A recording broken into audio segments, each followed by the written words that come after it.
आपके ऊपर कानूनी कार्रवाई कर सकते हैं, आपकी एफआईआर दर्ज कर सकते हैं। इसके अलावा आपकी कोई प्रॉपर्टी को अटैच कर सकते हैं क्या, और या आपको।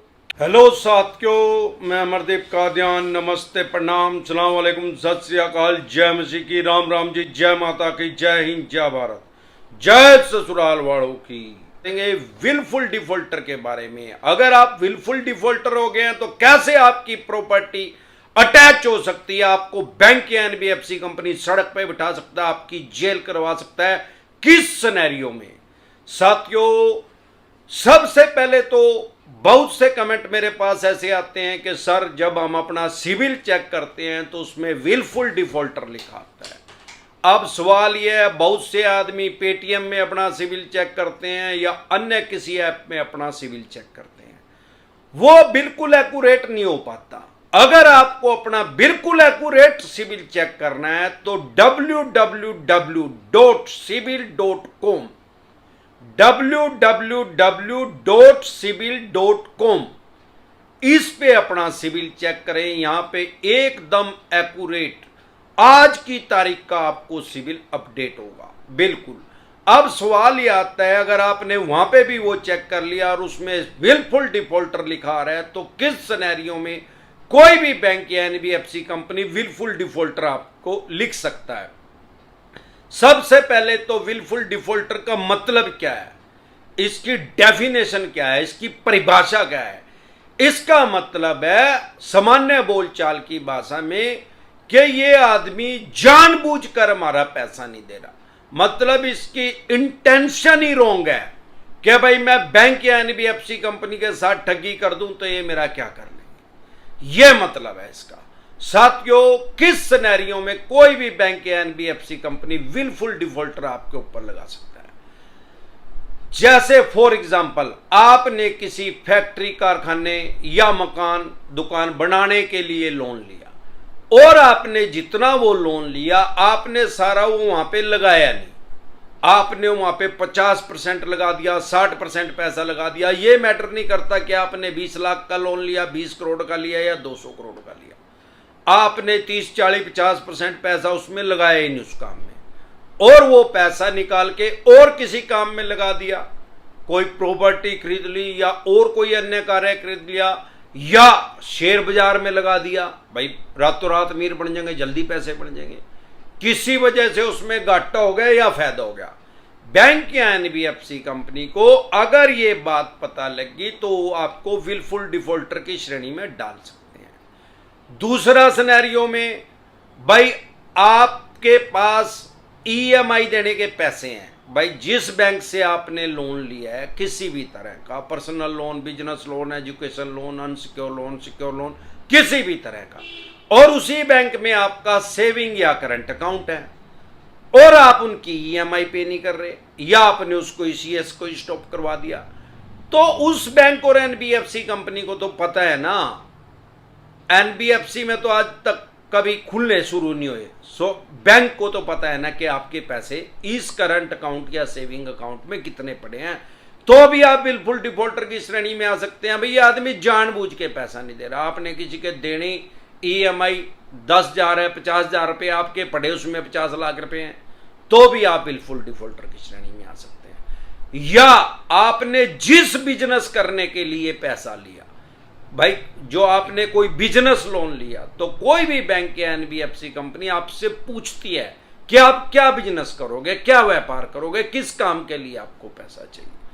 आपने जिस काम के लिए पैसा लिया आपने वो काम ही स्टार्ट नहीं किया, क्योंकि बिजनेस लोन के लिए तो आपके अकाउंट में पैसा आ जाएगा, वो मैटर नहीं करता कि वो 2 लाख है, 20 लाख है, 20 करोड़ है, 500 करोड़ है, जितने भी करोड़ है, आपने वो पैसा, वो काम स्टार्ट ही नहीं किया, तो भी आप विलफुल डिफॉल्टर की श्रेणी में आ सकते हैं। आपने वो पैसा अन्य किसी कार्य में यूज कर लिया। इसके अलावा किस सिनेरियो में bank NBFC company wilful defaulter आपको घोषित कर सकता है।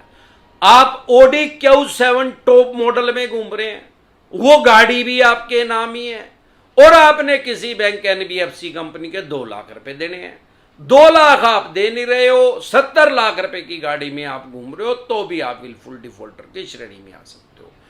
इसके अलावा किसी भी तरह के लोन में डिफॉल्ट में आपको विलफुल डिफॉल्टर की श्रेणी में बैंक या एनबीएफसी कंपनी नहीं भेज सकता। हाँ, विलफुल डिफॉल्टर में आप को अगर ये ऐसा लग रहा है कि मैं विलफुल डिफॉल्टर हूं नहीं और ये जानबूझ के मुझे विलफुल डिफॉल्टर घोषित कर रहे हैं, तो आप इनके खिलाफ कार्रवाई कर सकते हैं। लेकिन ये क्या करते हैं, बिल्कुल एक विलफुल डिफॉल्टर नहीं लिख के भेजते, उसमें लिख देंगे shoot file write of oblique करके फिर ओब्लिक करके विलफुल डिफॉल्टर।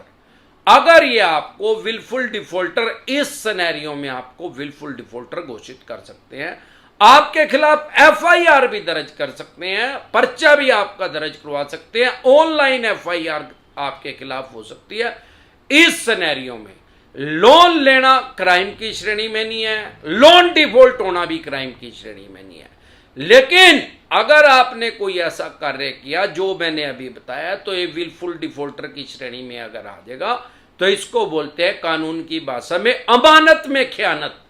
तो बैंक या एनबीएफसी कंपनी आपके ऊपर कानूनी कार्रवाई कर सकते हैं, आपकी एफआईआर दर्ज कर सकते हैं। इसके अलावा आपकी कोई प्रॉपर्टी को अटैच कर सकते हैं क्या, और या आपको कैसे वो सड़क पे बिठा सकते हैं? भाई, प्रॉपर्टी अटैच जो हो सकती है वो सिर्फ और सिर्फ कोर्ट के आदेश पे हो सकती है। कोई भी बैंक या एनबीएफसी कंपनी किसी भी थाने में, चौकी में, पुलिस स्टेशन में, किसी भी पुलिस के पास कोई ऐसी राइट्स नहीं है, कोई ऐसी पावर नहीं है कि आपकी प्रॉपर्टी को अटैच करके कुड़क करके पैसा इनको दे दे। यह सिर्फ कोर्ट के आदेश पे होता है, और कोर्ट का आदेश लेके आने में इनको सारी उम्र लग जाएगी, 40 से 45 साल लग जाते हैं। तो डरे घबराए नहीं। हर बार एक बार बात कहता हूं मैं, अगर आप हमारे साथ पुराने जुड़े हो तो, क्योंकि हमारे साथ हजारों आदमी हर रोज नए जुड़ जाते हैं, तो मैं आपको बता दूं, अगर आप हमारे साथ नए जुड़े हैं तो आपके पास पैसे हैं तो इनके पैसे दे दें, नहीं तो ये आपकी फाइनेंशियल डेथ कर देंगे, आपका सिविल खराब कर देंगे। फ्यूचर में कोई भी बैंक या एनबीएफसी कंपनी आपको अनसिक्योर लोन नहीं देगी, क्योंकि ये हर महीने आपकी सिविल की रिपोर्ट भेजते हैं। और लेकिन अगर पैसे ही नहीं है तो राहु केतु ग्रह तो क्या करे, साक्षात शनिदेव भी धरती पे आके आपका कुछ नहीं बिगाड़ सकते। और ये चवन्नी छाप तो सौदा ही कुछ नहीं है। जिस चैनल पे आप मुझे देख रहे हैं या आप मुझे फेसबुक पे देख रहे हैं, तो हमारा एक चैनल है डिसेंट एडवाइस के नाम से यूट्यूब पे, जिसमें मैं लगभग 1300 वीडियो डाल चुका हूं। साथियों, अगर आप हमारा सेमिनार अटेंड करना चाहते हैं तो एक सेमिनार का आयोजन किया जा रहा है हमारे द्वारा 5 जून 2022 को संडे के दिन, यानी नेक्स्ट मंथ, अगले महीने 5 जून 2022 को इतवार के दिन टीडीआई क्लब कुंडली में इसका आयोजन किया जा रहा है। अगर आप हमारे सेमिनार को ज्वाइन करना चाहते हैं, अटेंड करना चाहते हैं उसको, तो उसका क्या प्रोसेस है, आपकी स्क्रीन पे एक नंबर आया हुआ है 9306347314।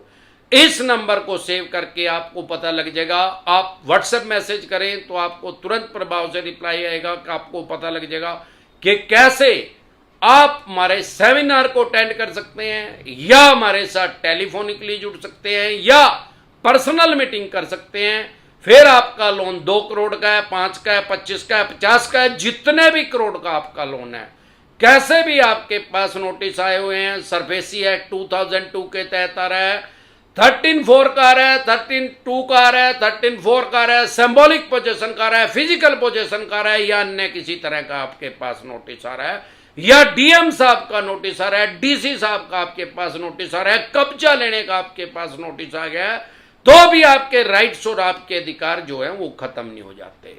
हाँ, अगर आपको अपने राइट्स और अधिकार पता ही नहीं है, तो फिर तो भाई प्रॉपर्टी को एक उड़क कर ही देते हैं, उसकी एक्शन कर देते हैं, सेल कर देते हैं, बोली कर देते हैं। अगर आपकी ईएमआई 20% पैसे आपके रह गए हैं, तो आपके ऊपर सरफेसी एक्ट लागू ही नहीं होता, वो इंप्लीमेंट ही नहीं होता सरफेसी एक्ट आपके ऊपर। अगर आपका कोई एग्रीकल्चर लोन है तो भी आपके ऊपर सरफेसी एक्ट लागू नहीं होता। अगर आपके 50% पैसे जा चुके हैं तो आप डीआरटी में जा सकते हैं, डीआरटी भी कोर्ट का नाम है, लेकिन यहां सिर्फ लोन से संबंधित, सिर्फ लोन से रिलेटेड केस जाते हैं। ऐसा नहीं है कि किसी ने किसी को चक्कू मार दिया या चोरी कर ली तो भाई डीआरटी में चले जाओ भाई, क्योंकि अमरदीप कादियान कह रहे थे भाई ये तो कोर्ट का ही नाम है। भाई ये कोर्ट का तो नाम है, लेकिन यहां सिर्फ और सिर्फ लोन से रिलेटेड जो आपको दिक्कत परेशानी समस्या आ रही है तो आप जा सकते हैं। 50% पैसे आपके चले गए हैं तो भी जा सकते हैं, नहीं भी 50% पैसे गए हैं तो भी आप वहां पे जा सकते हैं, दरवाजा खटखटा सकते हैं डीआरटी कोर्ट का। वहां पे यह जरूर है कि वहां पे जो जज साहब बैठते हैं वो आपको आदेश दे दे कि भाई 25% पैसा जमा करवाओ, तब आपका कोर्ट में केस जो है कंसीडर होगा, चलेगा। अगर आप डीआरटी के आदेश से, ऑर्डर से, डिसीजन से संतुष्ट नहीं है तो आप डीआरएटी में जा सकते हैं, वहां से नहीं है तो आप हाई कोर्ट में जा सकते हैं, वहां से भी आप संतुष्ट नहीं है तो आप माननीय सुप्रीम कोर्ट में जा सकते हैं। इसी तरह की या किसी भी तरह की कोई भी दिक्कत परेशानी आपको या आपके किसी भी यार प्यारे रिश्तेदार को लोन से रिलेटेड अगर आपको आ रही है तो आपको यूट्यूब के सर्च के ऑप्शन में वो प्रॉब्लम लिखनी है, आगे डिसेंट एडवाइस लिखना है, तुरंत प्रभाव से आपकी समस्या का समाधान हो जाएगा, क्योंकि लगभग 1300 के करीब मैं वीडियो उस पर डाल चुका हूं।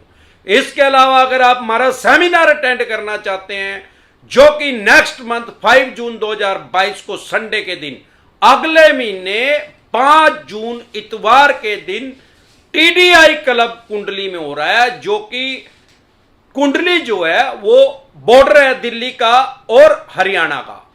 वहां पे आप हमारे सेमिनार को अटेंड कर सकते हैं, उसको ज्वाइन कर सकते हैं। उसका क्या प्रोसेस है आपकी स्क्रीन पे कमेंट बॉक्स के अंदर नंबर आया हुआ है 9306347314। इस नंबर को सेव करके व्हाट्सएप मैसेज करें, तुरंत प्रभाव से रिप्लाई आएगा कि कैसे आप हमारे साथ सेमिनार को हमारे अटेंड कर सकते हैं, या टेलीफोनिकली जुड़ सकते हैं, या पर्सनल मीटिंग कर सकते हैं। एक बार जोर से मिलकर नारा लगाएंगे, समझ गए?